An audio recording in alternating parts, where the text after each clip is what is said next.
حدیث میں کیا آتا ہے؟ اللہ اکبر، اللہ کے نبی فرمایا کہ شیطان نامحرم کو تمہارے ذہنوں میں حسین کر کے پیش کرتا ہے. وہ اتنی خوبصورت ہوتی نہیں ہے جتنی خوبصورت کر کے تمہارے سامنے پیش کرتا ہے.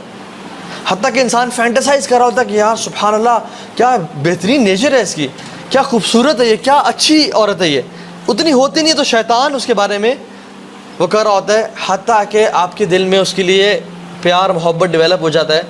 And you die to meet her. اور جب آپ میٹنگ کرنے جاتے ہیں تو آپ کو نہیں کہتے تم نے تو یہ چیز ذہن میں نہیں ہوتی کہ تم نے اس کے ساتھ برا گناہ کرنا ہے. بس ہوتا ہے کہ will just meet, I just see her, I may be propose her اور سم تھنگ. لیکن واٹ ہیپنز از ہمارے پاس کاؤنسلنگ میں لڑکے آتے ہیں اور کہتے ہیں کہ ہاں بھائی ہمارا ارادہ بھی نہیں تھا لیکن حالات ایسے بنتے چلے گئے کہ ہم سے یہ گناہ ہو گیا اور اب کیا کریں، کیا اللہ معاف کرے گا؟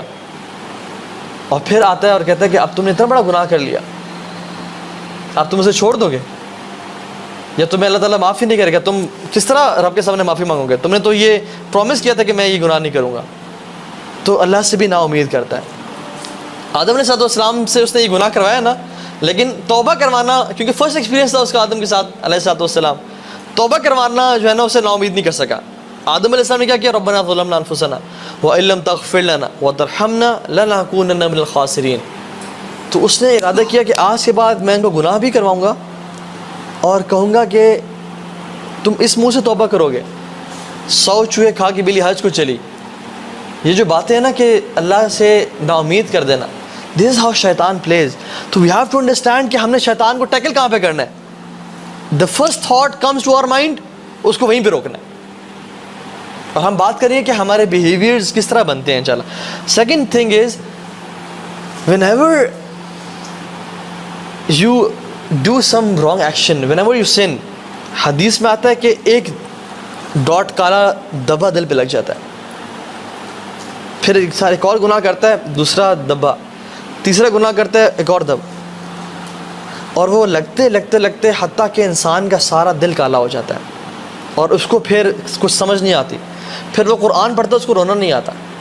پھر وہ نماز میں کھڑا ہوتا ہے اس کو فوکس ڈیولپ نہیں ہوتا.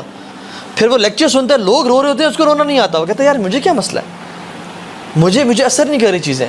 اس کی وجہ یہ ہے کہ کچھ گناہوں نے اس کو جکڑا ہوا ہے. یہ بندہ ایسا ہے جیسے امیجن کریں اس کے گرد نا لوہے کی چینز لپٹی ہوئی ہیں جو کہ اس کو مسجد جانے نہیں دیتی. چاہتا تو ہے لیکن کوئی یہ چیزیں روک کے رکھتی ہیں. اور یہ کیا ہے؟ یہ گناہ ہے انسان کے. تو الٹیمیٹلی دبا لگتے لگتے لگتے انسان کا دل کالا ہو جاتا ہے، حتیٰ کہ اس پہ باتیں اثر نہیں کرتی. اس پہ رب کا قرآن پڑھا جا رہا وہ اثر نہیں کرتا، حالانکہ اس چیز کو پڑھ کے لوگ رو پڑتے ہیں، ان کی سسکیاں نکل رہی ہوتی ہیں، لیکن انسان سوچتا ہے کہ یار کتنا عرصہ ہو گیا میں نماز میں فوکس نہیں کر پا رہا. وہ چاہتے ہوئے بھی کہ وہ فوکس کرنا چاہے نماز میں، لیکن پھر ڈسٹریکٹ ہو جاتا ہے، وہ حیران پریشان ہوتا ہے. اور اس کی وجہ آج ہم سمجھ لیں وہ ہمارے گناہ ہیں. اگر ہم اپنے گناہ چھوڑ دیں اور توبہ کر لیں اللہ تعالیٰ سچی، تو ہم دیکھیں گے کہ ہمارا دل عبادات میں لگنا شروع ہو جائے گا.